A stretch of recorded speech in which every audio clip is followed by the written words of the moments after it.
सहना भवतु सहनौ भुनक्तु सह वीर्यं करवावहै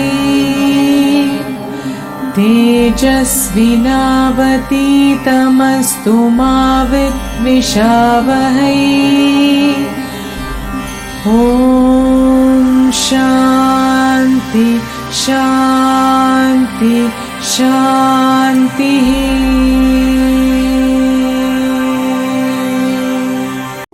तो सबसे पहले बैठे हम सिद्धासन, सुखासन या पद्मासन में।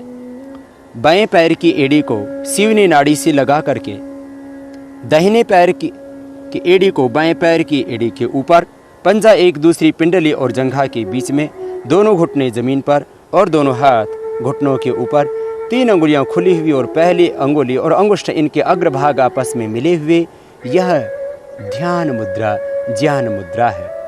इस ज्ञान मुद्रा या ध्यान मुद्रा में बैठ करके आप प्राणायाम का अभ्यास करें। यदि आपको वात रोग है तो आप वायु मुद्रा में पहली अंगुली को जब अंगुष्ठ के मूल में लगा देते हैं तब वायु मुद्रा हो जाती है। इसमें बैठ करके भी हम प्राणायाम का अभ्यास कर सकते हैं। और सिद्धासन के अतिरिक्त आप पद्मासन में दाहिने पैर को उठा करके बाएं जंघा पर रख देना और बाएं पैर को उठा करके उसके पंजे को दाएं जंघा पर रख देना, और संभव हो कि दोनों पैर की एड़ियां नाभि के दोनों ओर लग जाएं तो यह हो जाता है पद्मासन। इसमें बैठ करके भी प्राणायाम किया जा सकता है। जो सिद्धासन या पद्मासन में न बैठ सकते हो वे सुखासन में, जिसमें आराम से आप सीधे बैठे हों और मेरुदंड आपका सीधा हो, ऐसे आसन में बैठ करके भी आप प्राणायाम कर सकते हैं। जो व्यक्ति नीचे न बैठ सकते हो वे कुर्सी पर बैठ करके भी प्राणायाम का अभ्यास कर सकते हैं। और अब करते हैं हम प्राणायाम की प्रक्रिया में सबसे पहले भस्त्रिका प्राणायाम। सांसों को भीतर गहरा भरेंगे और बाहर छोड़ेंगे। प्रसन्नता से, आनंद से, शांत चित्त होकर के धैर्य से सांसों को भीतर गहरा भरना, फेफड़ों तक, डायफ्राम तक, पेट में नहीं भरना। पेट में कोई भी ऐसा ऑर्गन नहीं है, कोई भी ऐसी ग्रंथि नहीं है आपके उदर के अंदर जो ऑक्सीजन को अवशोषित करती हो। इसलिए ऑक्सीजन को एब्जॉर्ब करते हैं हमारे फेफड़े, हमारे लंग्स। इसलिए सांसों को भीतर गहरा फेफड़ों में ही भरना, पेट में नहीं। सांसों को गहरा भरेंगे भीतर, पवित्रता, दिव्यता, शक्ति, ऊर्जा, पवित्रता का आधान करते हुए गहरे सांस भीतर भरें और बाहर छोड़ें।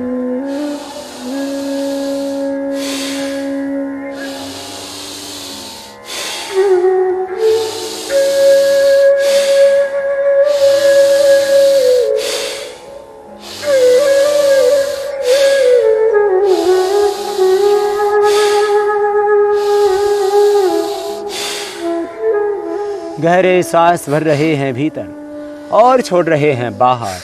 लेने और छोड़ने में एक जैसा दबाव।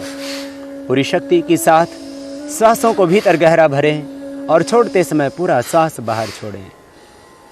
मन में एक प्रसन्नता और आनंद का भाव, एक प्राप्ति का भाव कि इस ब्रह्मांड की जितने भी दिव्य शक्तियाँ हैं, ऊर्जा है, पवित्रता है, आरोग्यता है, जो भी शुभ है इस ब्रह्मांड का, उसको मैं अपने मस्तिष्क में, अपने मन में, अपने प्राण में, अपने आत्मा में, अपने देह में मैं धारण कर रहा हूँ। शुभ का आधान करते हुए, पवित्रता का आधान करते हुए देह में आप कर रहे हैं भस्त्रिका प्राणायाम। किसी तरह का तनाव न हो चेहरे के ऊपर, प्रसन्नता से, सहजता से, एकाग्रता से, भावपूर्णता के साथ।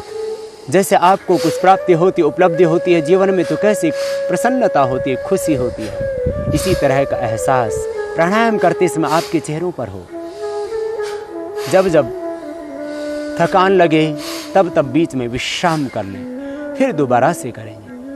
हृदय को स्वस्थ बनाने के लिए, फेफड़ों को स्वस्थ बनाने के लिए, मस्तिष्क संबंधी समस्त व्याधियों से छुटकारा पाने के लिए, जिनको डिप्रेशन की प्रॉब्लम हो वे भस्त्रिका प्राणायाम करना अवश्य है। जिनको माइग्रेन पेन हो वे भी भस्त्रिका प्राणायाम अवश्य करना। माइग्रेन पेन, डिप्रेशन की प्रॉब्लम, पार्किंसन का रोग, पैरालिसिस की समस्या से आपको छुटकारा मिलेगा भस्त्रिका प्राणायाम करके। समस्त स्नायु आपके परिपुष्ट होंगे, सबल होंगे भस्त्रिका प्राणायाम से। प्राण अपान व्यान उदान समान, ये पंचविध प्राण ही चलाते हैं आपके देह को। इस भस्त्रिका प्राणायाम के करने से आपके पंचविध प्राण परिपुष्ट हो रहे हैं, स्वस्थ हो रहे हैं, ऊर्जावान हो रहे हैं। ऐसा विचार करते हुए करें। फिर से एक बार प्रारंभ।